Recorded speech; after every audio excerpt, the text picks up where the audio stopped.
unpack this. We've all seen it, right? A dazzling strategy, these beautiful PowerPoint slides. Everyone's excited in the executive suite. High fives, yeah. Exactly. And then, well, then nothing. The strategy may be brilliant on paper. It just sort of dies a quiet death down in the trenches. Mm-hmm. Because, let's be honest, the people who actually need to do the work often don't really know how. It's this universal frustration, execution failure. It happens all the time. But why? Why is it so common? Our sources use this great analogy, like a historical one. Imagine you're a general, okay, leading your army. Right. Your goal is clear. Take that port city way over there. You wouldn't just shout, "Go west, guys, increase market share." No way. No, you need maps, detailed ones. Precisely. Maps showing the roads, the bridges, where the key towns are, maybe enemy positions. Without that detailed, clear map, how can your troops, your employees, possibly carry out the plan? Especially when the business landscape is, complex, always changing. They're flying blind, essentially. That analogy sets up our deep dive perfectly today. Our mission, really, is to decode this strategy execution puzzle. We want to give you the tool, the organizational map, that turns those high-level goals into something actionable, something everyone understands. And that tool is the strategy map. Exactly.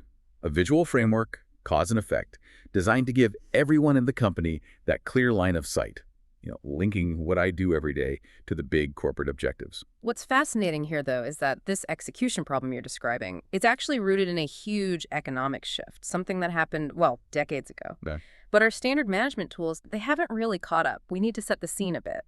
The core challenge, the real complexity, is converting intangible assets into tangible financial outcomes. Intangible assets? Like what exactly? Things like your employees' knowledge, the company culture, is it collaborative or siloed, maybe sophisticated IT systems you've built, these non-physical things. Got it. Not factories or inventory. Exactly. Back in the industrial age, value was mostly tied to tangible stuff. Yeah. Land, machines, raw materials. And our financial tools, the balance sheet, income statements, they were perfect for measuring that. And since then. Right.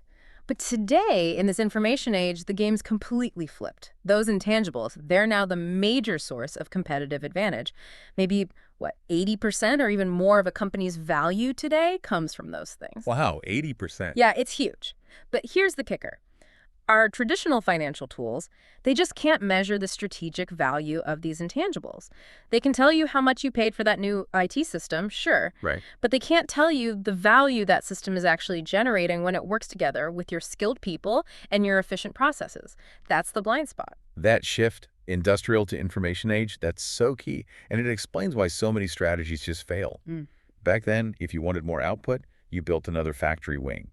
Tangible investment, tangible result. Simple. Clear cause and effect. Yeah.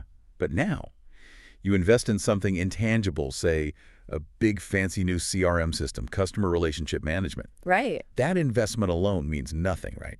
Yeah. If you put it in, but your sales team isn't trained to use it for cross-selling, or maybe your culture still rewards people for hoarding information instead of sharing.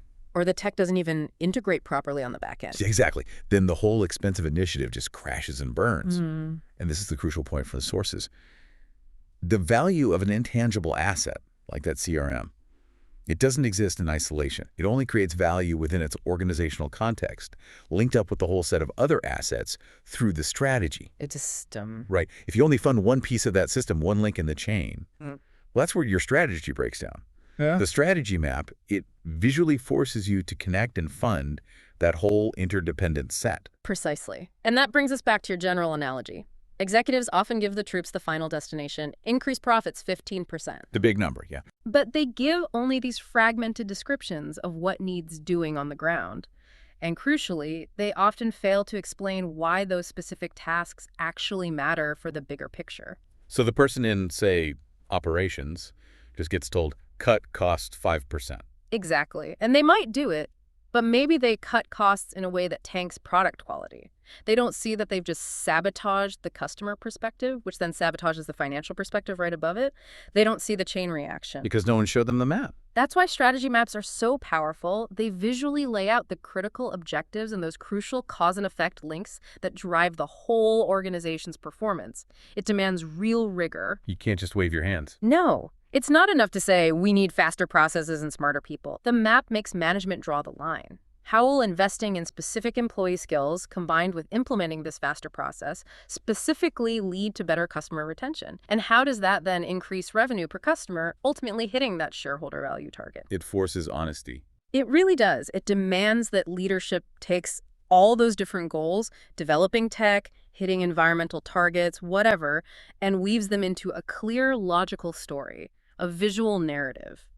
If that story doesn't connect with arrows from bottom to top, well, the strategy probably won't work in reality either, and the funding will likely go to the wrong places. Okay, so this map, it's not built from scratch. It sits on top of something called the balanced scorecard, right? Which organizes things into 4 big areas. That's right. The balanced scorecard provides the measurement foundation, these 4 perspectives on performance. The strategy map takes those perspectives and gives them structure, direction, causality. It turns the what of the scorecard into the how of the strategy. And you build it top down. Start with the end goal. Always. You start with the destination, the vision, the financial goals at the very top. Then you work backwards, charting the routes, the capabilities, the investments needed down at the base of the organization to actually make that journey happen. Okay, let's walk through that landscape then. These 4 perspectives, vertically stacked, what are they? Right. So at the very top, the ultimate destination is perspective 1, financial. This defines the long-term results the organization needs for its shareholders or stakeholders, usually things like maximizing shareholder value, boosting revenue, improving how efficiently you use capital, the big finish line. Makes sense. That's where the board is looking. Absolutely. Then, directly underneath that, comes perspective 2, customer. This is critical. It defines your unique value proposition. What specific promise are you making to attract, keep, and grow relationships with your target customers? This has to fuel those financial outcomes above it. So how you win in the market. Exactly. Then we move down into the engine room, perspective 3, internal process. This identifies the absolutely critical activities, the key processes, the internal capabilities the organization must excel at. Why?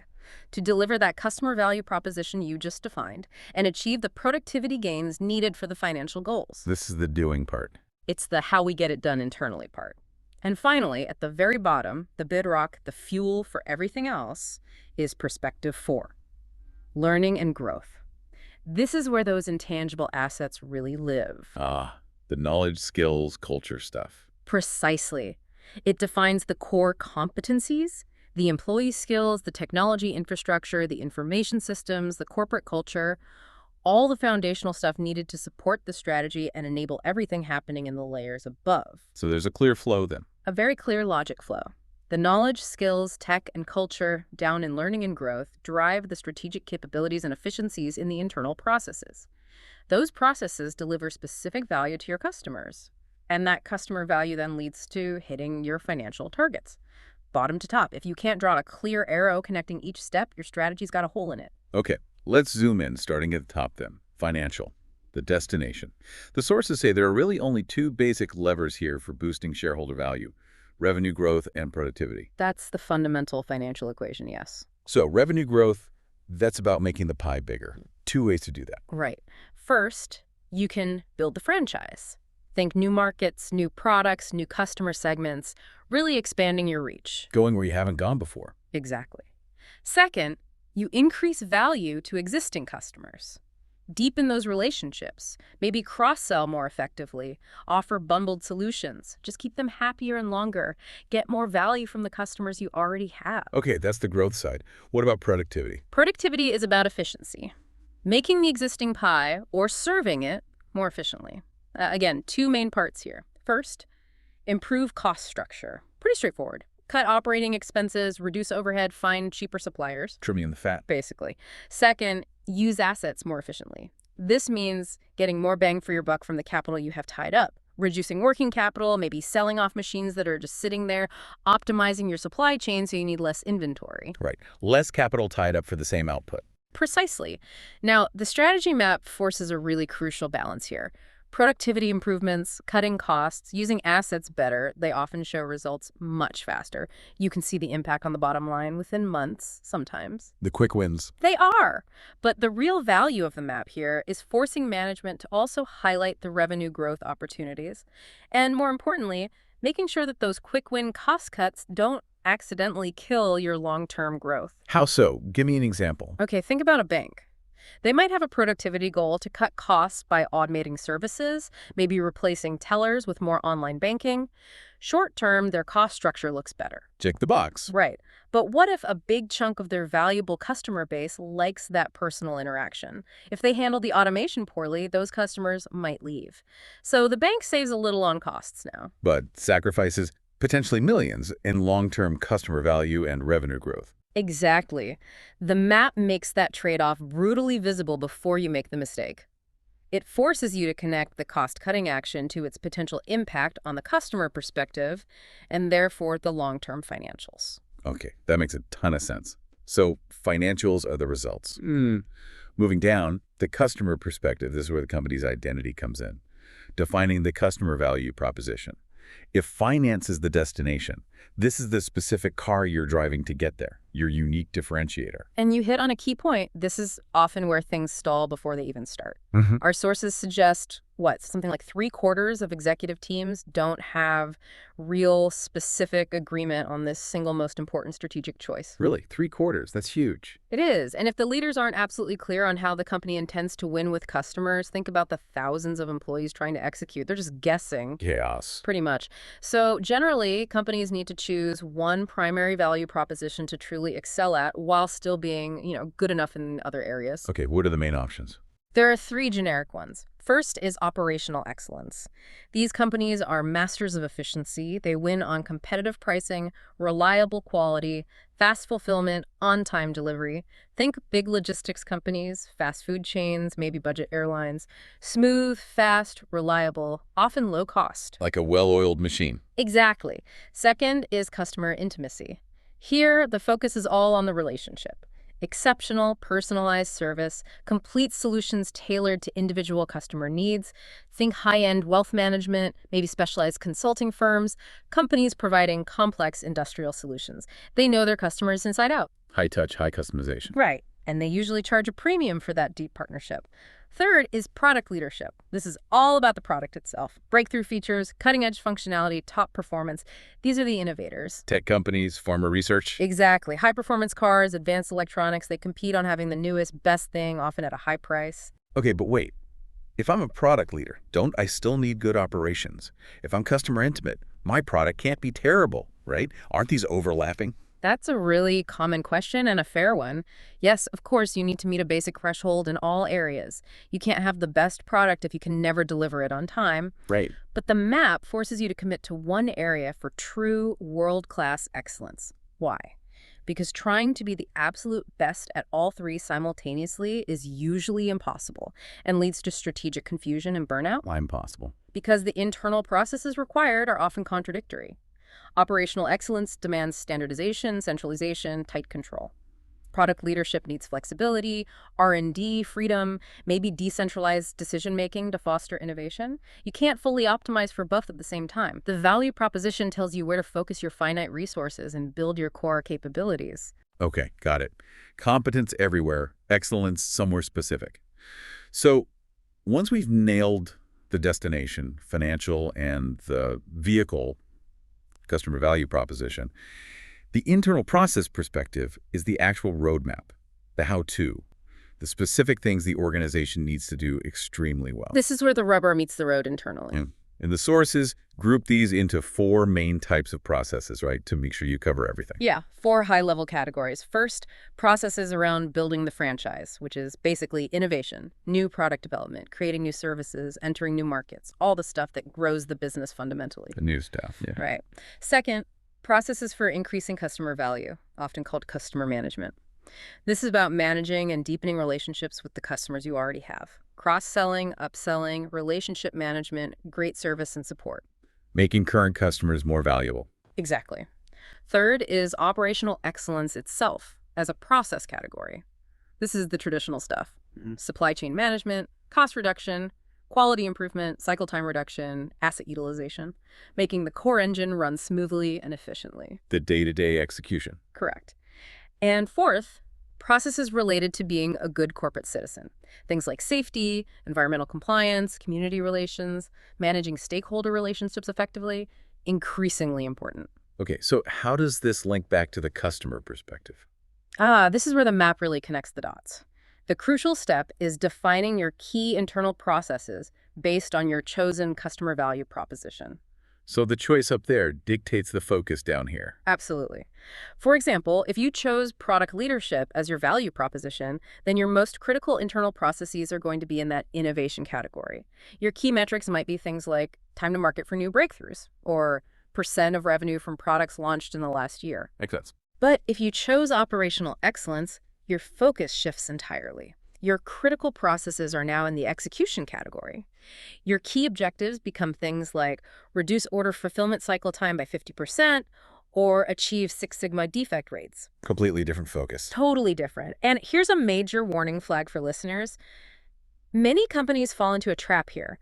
They say their strategy is product leadership or customer intimacy. They talk about innovation and relationship. The talk doesn't match the walk. Exactly. When you look at what they actually measure in their internal process perspective, it's often only cost reduction and basic operational quality metrics. They talk innovation, but measure efficiency. That disconnect guarantees the strategy won't happen. Because what gets measured gets managed. Precisely. And that disconnect, that failure, it almost always traces back to the very bottom layer, the foundation, the learning and growth perspective. Because if the engine room isn't properly fueled and equipped, the ship isn't going anywhere. This is where the intangible assets come back in. This is their home. This perspective defines the core intangible assets you need. Management must align human resources, the skills, the training IT investments, and the overall corporate culture specifically to support that differentiated strategy chosen higher up. It's not just generic training or IT? No, it has to be targeted.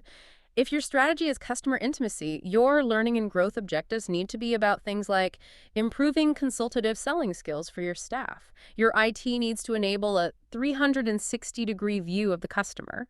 Your culture needs to foster collaboration and knowledge sharing. Very specific. And if your strategy is operational excellence, totally different L&G objectives. Now you need training on standardized processes, maybe implementing automated quality monitoring systems, and a culture that emphasizes discipline, efficiency, and process adherence. So these things, knowledge, tech, culture, they aren't just support functions off to the side. Absolutely not. They are the essential measurable inputs that fuel everything above them. The map makes it impossible to ignore the need for investment at this foundational level if you expect results at the top. Okay, this whole cause and effect chain is becoming much clearer. Let's make it really concrete. The sources use a great example. The turnaround at Mobil's North American Marketing and Refining Division back in the mid-90s. A classic case study, yeah. So set the scene. Mobil back then was kind of stuck, right? Thinking like an old-school manufacturer. Very much so. Centrally controlled, focused on gasoline as a commodity. Their main strategy was basically just trying to match low prices, and the results were, well, mediocre. They weren't really going anywhere. Okay, so they needed a big change. What was the new vision? The vision was a massive pivot. Stop acting like a commodity producer, start acting like a customer-focused marketer. Become the best integrated refiner marketer by delivering, quote, unprecedented value to customers efficiently. Ambitious.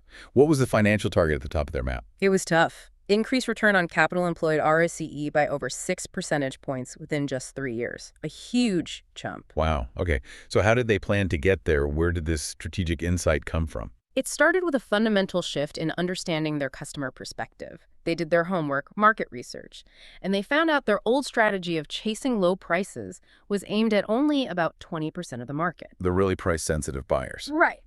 But crucially, they discovered that nearly 60% of consumers were actually willing to pay more, a premium price, for gasoline if the station offered speed, convenience, and just a generally pleasant experience. Ah, so not just about the gas itself. Not at all. So Mobil ditched the commodity mindset. They shifted to a differentiated value proposition, kind of a hybrid, actually, blending customer intimacy and operational excellence aimed squarely at those premium customer segments. What was the promise to those customers? It was clear. Quick access, easy ways to pay yourself, safe stations, clean bathrooms, good convenience stores, friendly staff, the whole package. Okay, but pleasant experience sounds fuzzy. How do they measure that? That's intangible. Great question. Because that experience was now their core differentiator, they had to measure it. They invested heavily in a system using monthly mystery shoppers. Undercover customers. Exactly. These shoppers visited every single Mobil station across the country and evaluated the experience based on 23 specific criteria. Everything from how clean the restrooms were to how fast the transaction was. That gave them hard data on their customer objective. Clever. But here's the tricky part. Mobile doesn't own most stations, right? They sell gas to independent dealers. How do you get thousands of small business owners to buy into this and deliver that high standard? That was a critical piece of the puzzle, and the map forced them to address it. They realized the strategy wouldn't work unless the dealers were also winning. Aligning incentives. Precisely. So their strategy map, their scorecard, explicitly included metrics for dealer profitability and dealer satisfaction, right alongside the customer satisfaction metrics. Creating a win-win loop. Exactly. It became a virtuous cycle. Deliver a great buying experience, attract those premium customers. Dealers make more profit. Dealers are motivated to keep delivering the great experience. Mobile gets the premium revenue growth. See the cause and effect linkage. Yeah, that's really smart alignment. And that clear strategic alignment, visible on the map, actually sparked a major innovation. Oh. Yeah, because the map highlighted speed in the purchasing transaction as a key objective in the internal process perspective needed for that fast, friendly service promise. Okay. A planning manager, seeing that objective clear as day, came up with the idea for Speed Pass. The little keychain thing. That's the one. Wave it at the pump, pay automatically. It wasn't just a random cool gadget. It was a direct answer to a specific strategic need identified on the map: speed and convenience.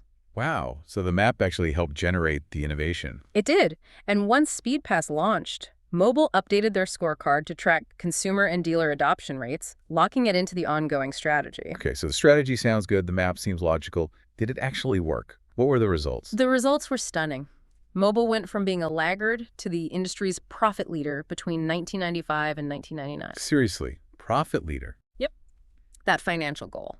The ROCE target, they blew past it. ROCE went from around 6% up to 16%. And by 1998, their annual operating cash flow was over $1 billion higher than before the strategy. $1 billion a year more. $1 billion more per year. Incredible. What about the rest of the map? Did the other perspectives improve too? Absolutely. That's the beauty of it. You could see the whole chain working. Those mystery shopper scores went way up.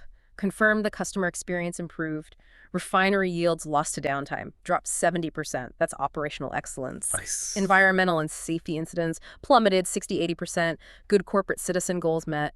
And maybe the most telling thing for the long run: employee awareness and commitment to the strategy. It more than quadrupled. The Learning and Growth Foundation clearly fueled the whole thing. That's powerful evidence for the whole framework. Yeah. And having that map clarity must also help spot problems, right? Like gaps in the strategy. Definitely.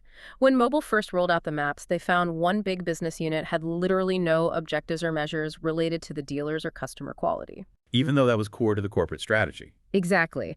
The map made that gap instantly visible. It forced them to ask, hey, if this is our strategy, why aren't we measuring these critical parts? It highlights omissions. Which helps avoid some common traps people fall into when they try to measure strategy. Yes, the sources point out a couple of big ones.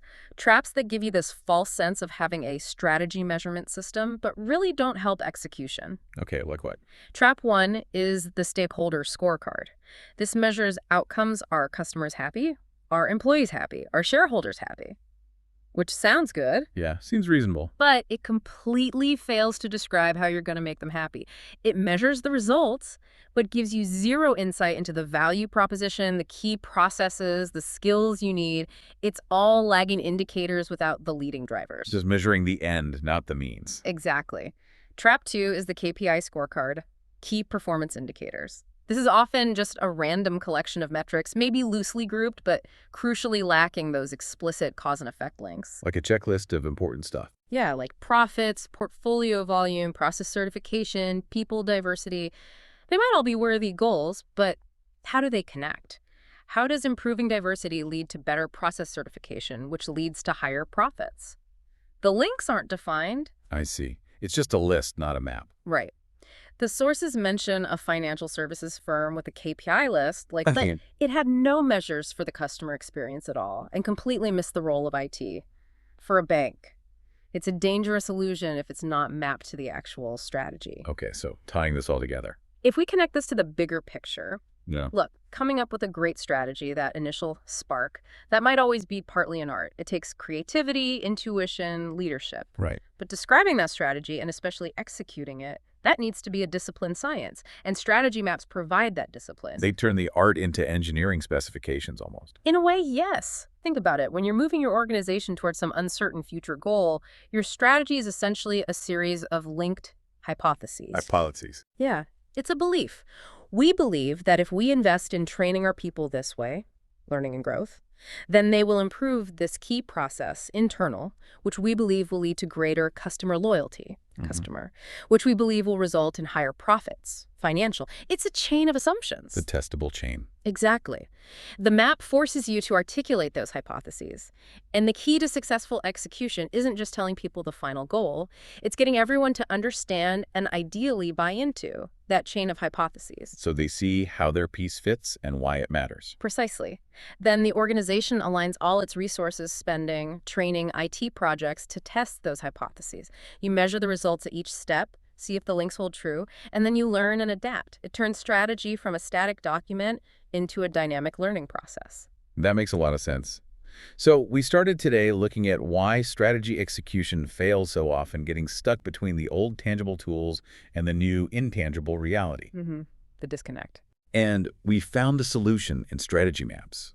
This visual framework that makes those invisible assets, the knowledge, the tech, the culture visible, and links them directly to financial results through these clear, testable cause and effect chains across those 4 key perspectives.